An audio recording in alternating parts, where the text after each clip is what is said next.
So here we are sailing on probably our last sail of the year. It's autumn, October 17th, somewhere around there. We're retired, so we don't really know what day it is. We think it's Friday.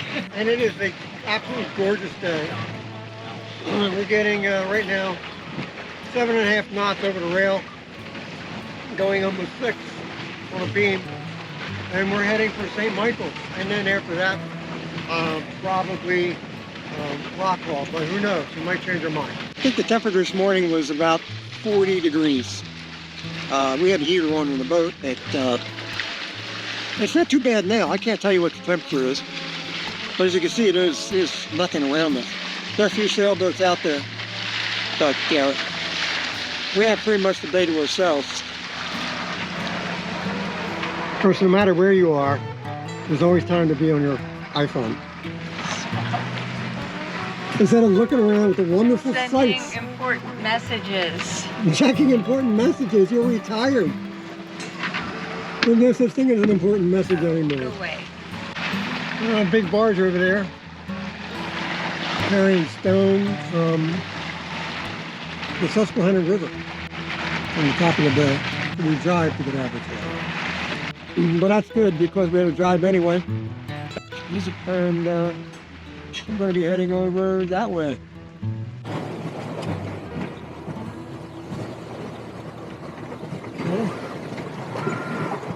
Man, it's really rocky.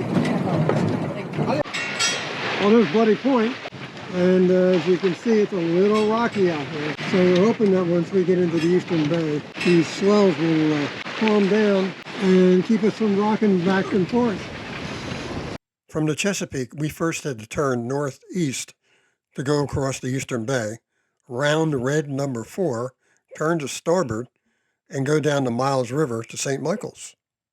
Well, here we are in Eastern Bay. Well, we're doing well. We were doing actually 6.5 knots there for a minute.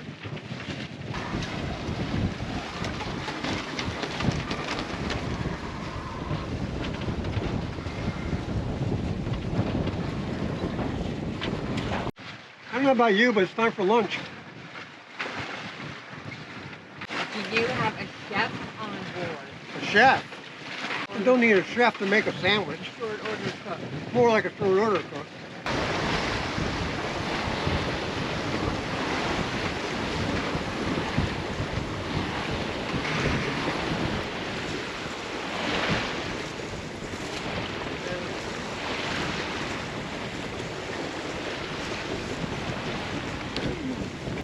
We had to make a slight turn to starboard to avoid this Waterman's crab boat.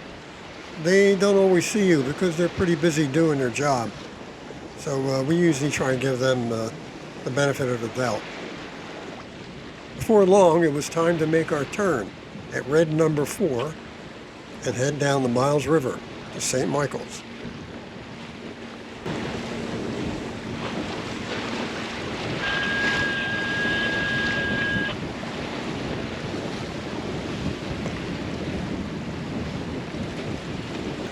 But after making our turn, the wind shifted to our stern, which slowed the boat down quite a bit because now we were moving with the wind and our sails were not filling.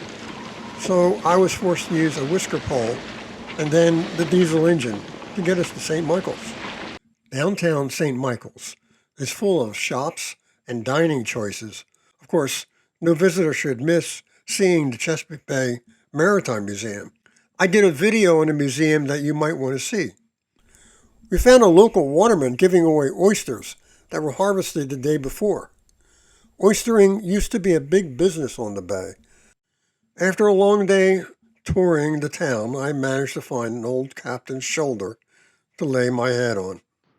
Well, we had a great time here in St. Michael's again, and we're getting ready to leave. And unfortunately, there's only about 5 knots of wind.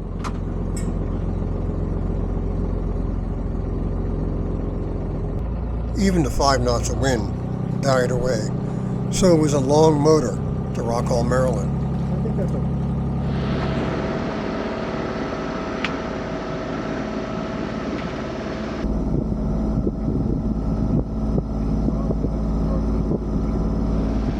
get to Rock Hall, we first had to motor to Kent Narrows. On the way, we were passed by some fast-moving powerboats, which always presents a problem. This is real sailing. The wakes caused by their passing can always be an issue, and my first mate had a few choice words to say about it. Hey, I'm recording. Huh? I'm recording. Oh.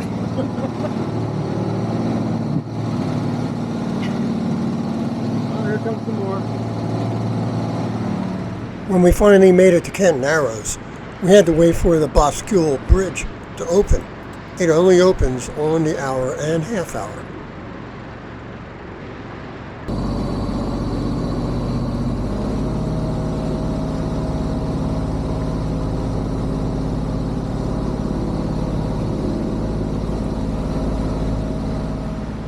If you're interested, there is a video on my YouTube channel about the design and operation of Boscule bridges.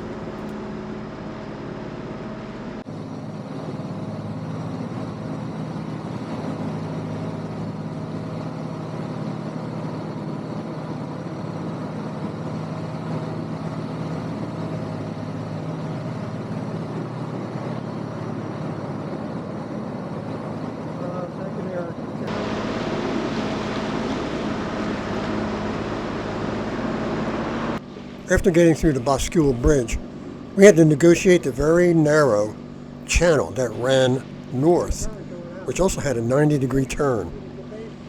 Going outside this channel was a sure way to run aground.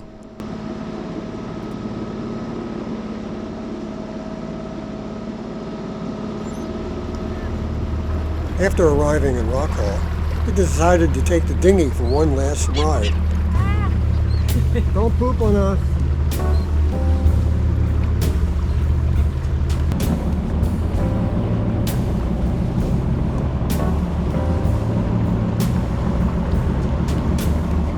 Our electric outboard was so quiet, we were actually able to hear the wind blowing through the trees. It was obvious from the colors in the reeds and in the trees that autumn was well on its way. Oh look, more birds. Everybody's getting nervous. It's okay.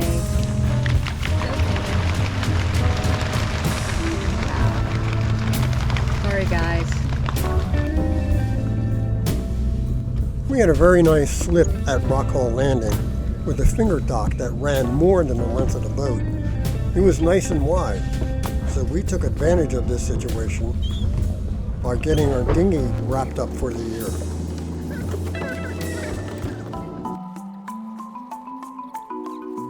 First, we squeezed all the air out of the dinghy. Then we folded it carefully in on itself so we were able to get it inside the storage bag.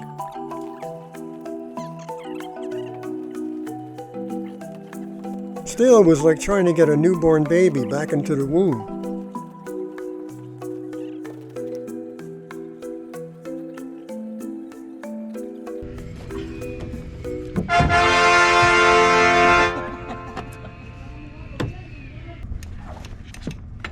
Okay, hang on. Oh, that was too easy. Yeah. Then we decided to secure the bag on the foredeck for the winter.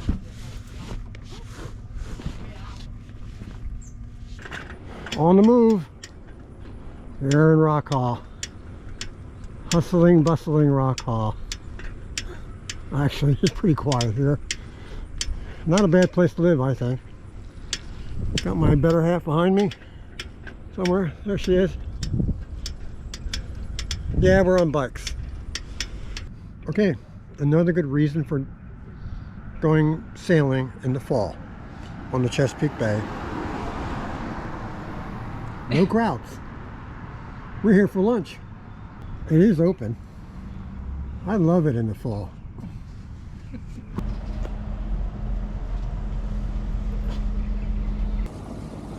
The next day, again, since there was no wind, we were motoring back to Annapolis. motoring can be really boring. So I pulled out the 360 camera to see what I could do. I wonder how close to the water I can get with this thing. Whoops!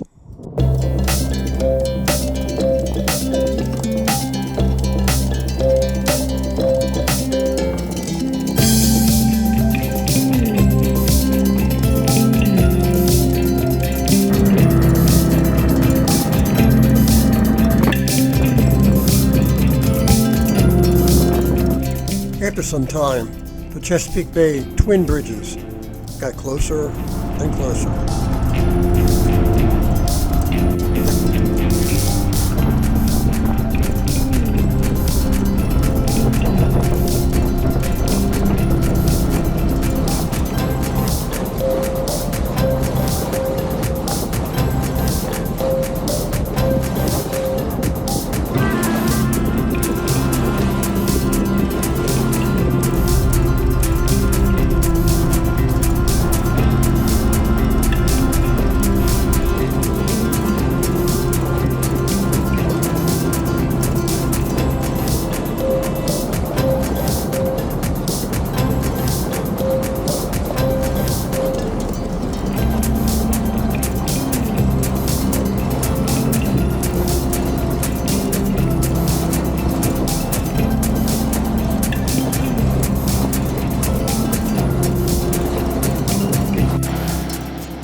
Well, that's about it for our fall hurrah, last hurrah.